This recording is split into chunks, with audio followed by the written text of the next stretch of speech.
Hi guys! Hello everyone! So may ipapakita ko sa inyo na tanim. Napakalapad ng kanyang dahon ng cactus. Ayan po ang cactus. Ayan. Sobrang laki. Malaki pa sa kamay ko. Ayan po. Ayan.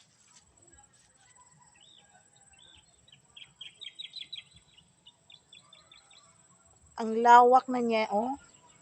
Ang laki. Diba? Oh, itong cactus na to, namumulaklak to siya. Ayan. Sobrang laki-laki ng kanyang mga dahon ng cactus. At meron pa din ditong isa pang cactus na pataas naman siya. Ito. Ito, namumulaklak din po ito ng puti yung kulay ng bulaklak nito. Ang taas niya na, oh. Matangkad na sa akin, oh. Sobrang taas na ng cactus. Yan. Diba? Ang ganda ng tanim.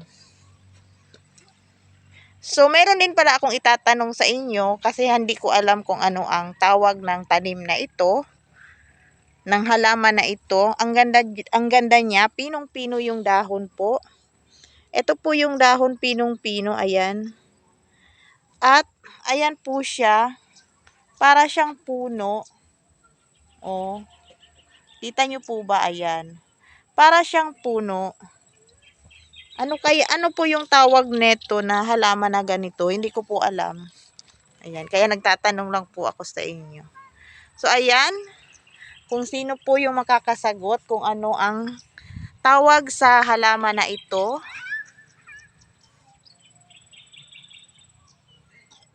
Ayan, sana may makasagot sa tanong ko, ano. Ayan, layo-layo tayo ng konti. Ayan, ang taas niya na. Ang ganda niya, oh. So, ayan, please like, comment, and follow for my long video. Thank you so much for watching. Sana masagot nyo yung tanong ko. Bye-bye! I love you all!